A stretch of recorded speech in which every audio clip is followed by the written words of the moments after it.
साथ संगत जी प्यार से कहना, धन निरंकार जी।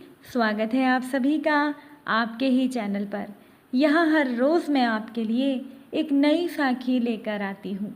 आज फिर से हाजिर हूँ मैं आप सभी के लिए एक बहुत ही खूबसूरत साखी के साथ। तो चलिए आज की साखी सुनते हैं। साथ संगत जी, अनिल जी अपने घर पर बैठे सोच रहे थे कि मेरी भांजी की शादी है और हमारे घर की रस्म है कि मामा के यहाँ से भात दिया जाता है, तो मैं क्या करूं?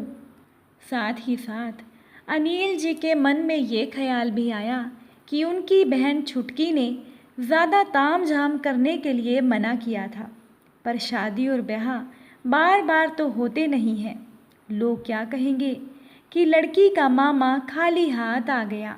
फिर अनिल जी सोचने लगे कि मेरी बहन छुटकी वैसे भी अब बहुत बड़े घर की बहू है, तो उसकी इज्जत का ख्याल भी मुझे रखना होगा।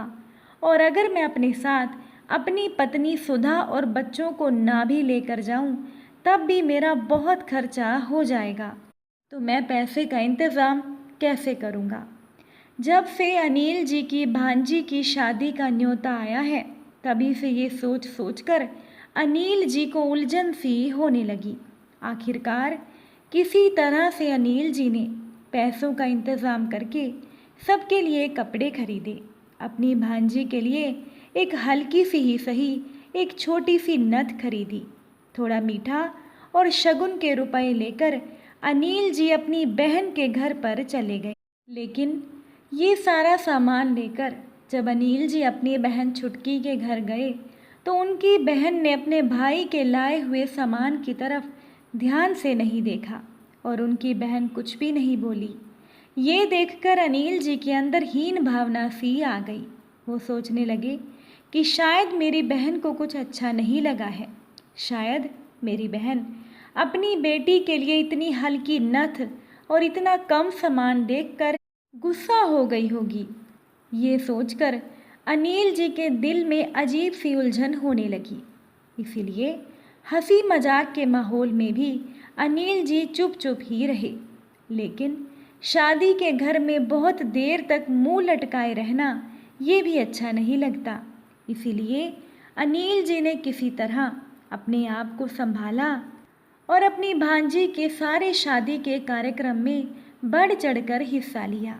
फिर जैसे ही शादी निपट गई, वो अपने कमरे में आकर जल्दी से जल्दी अपने घर वापस जाने की तैयारी करने लगे। तभी उनकी बहन छुटकी पीछे से आकर अनिल जी से कहने लगी कि भैया, इतनी जल्दी जाने की तैयारी कर रहे हो? जब अपनी बहन की आवाज़ सुनकर अनिल जी पलटे, तो सामने उनकी बहन छुटकी खड़ी थी। छुटकी ने अपने भाई अनिल से कहा कि भैया, ये तो तुमने मेरा मान रख लिया, पर मैं जानती हूँ कि तुम्हें कितनी परेशानियों से गुजरना पड़ा होगा। ये देखा है मैंने। तुमने अपनी भांजी की शादी के लिए अपने लिए ढंग के कपड़े और जूते तक नहीं लिए। ये कहते कहते छुटकी का गला रूंध गया और आंखों में आंसू आ गए। फिर छुटकी ने कहा कि आप मेरे लिए सब कुछ ले आए। कहते हुए छुटकी ने सबके लिए सौगातों के साथ साथ हाथ में रुपयों की गड्डी भी अपने भाई अनिल के हाथ में थमा दी। पैसे देखकर अनिल जी ने कहा कि अरे मेरी बहन, उल्टी गंगा क्यों बहा रही हो, और ये सब देकर मुझे पाप का भागीदार मत बनाओ। अपनी बहन के इस व्यवहार से अनिल जी हैरान हो गए।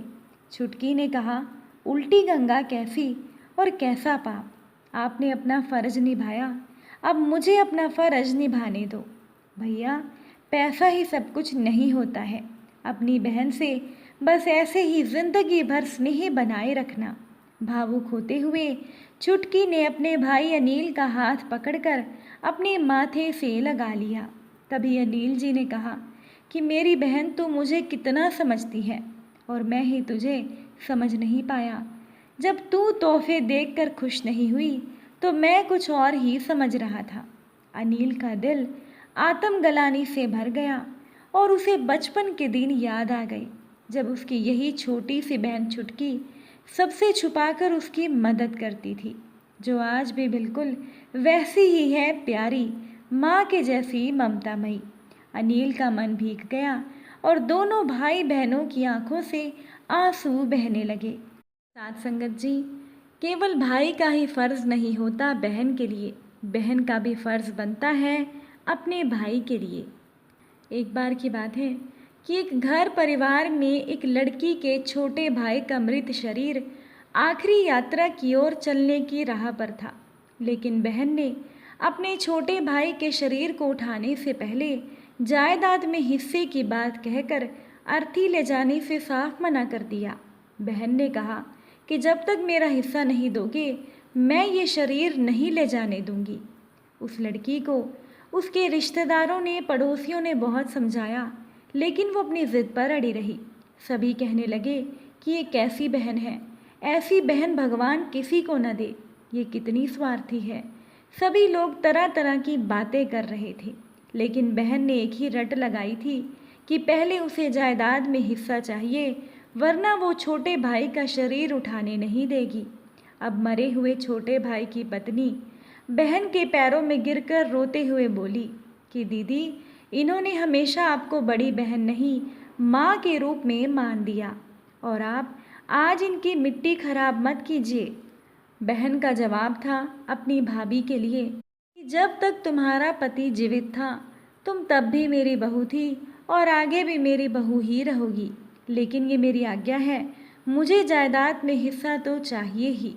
उसके बिना मैं अपने भाई के शरीर को हाथ लगाने नहीं दूंगी। आखिरकार उस लड़की की जिद के आगे घुटने टेक वकील को बुलाया गया। जायदाद में उसका हिस्सा होने की कार्यवाही के बाद ही अर्थी ले जाई गई। क्रियाक्रम की सारी प्रक्रिया खत्म होने पर पिताजी और बड़ा भाई भाभी उस लड़की पर बरस पड़े कि क्या यही संस्कार हमने तुझे दिए थे कि शादी के बाद जायदाद में अपना हिस्सा मांगे।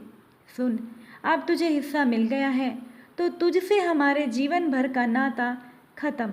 इतना सुन बहन नम आँखों से बोली कि जीते जी तुम मेरे छोटे भाई और भाभी के साथ गैरों की तरह व्यवहार करते रहे, सिर्फ इसीलिए कि मेरे छोटे भाई ने अपनी पसंद की लड़की से शादी कर ली थी और आप लोगों को मन मुताबिक दहेज नहीं मिला था।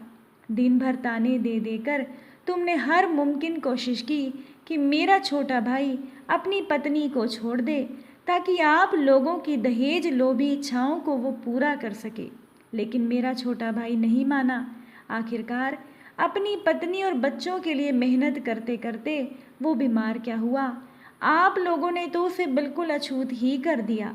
जीते जी आप मेरे छोटे भाई और उसकी पत्नी और बच्चों को भूखा रख सकते हैं, तो मरने के बाद तुम लोग मेरी भाभी और उसके बच्चों के साथ क्या हाल करोगे। और रही बात जायदाद की, तो वो मैंने मेरी छोटी भाभी के नाम लिख दी है। और कागजात भाभी को देकर बहन चलने लगी। चलते चलते जब बहन ने मुड़कर देखा तो उसका छोटा भाई फूलमाला पहनी तस्वीर में मुस्कुराकर जैसे कह रहा हो कि बहन, हमारे दिए संस्कारों का अनुकरण तूने कर लिया और मेरे तिनके जैसे बच्चों के लिए सहारा बनकर तूने जो फ़र्ज़ निभाया है वैसा तो खुद भगवान ने भी नहीं किया। इस तरह से एक बहन ने भाई के लिए अपना फ़र्ज़ निभाया। साथ संगत जी, अगर आज की साखी अच्छी लगी हो तो वीडियो को लाइक कीजिएगा। फिर मुलाकात होगी आप सभी से एक नई साखी के साथ। साथ संगत जी, प्यार से कहना, धन निरंकार जी।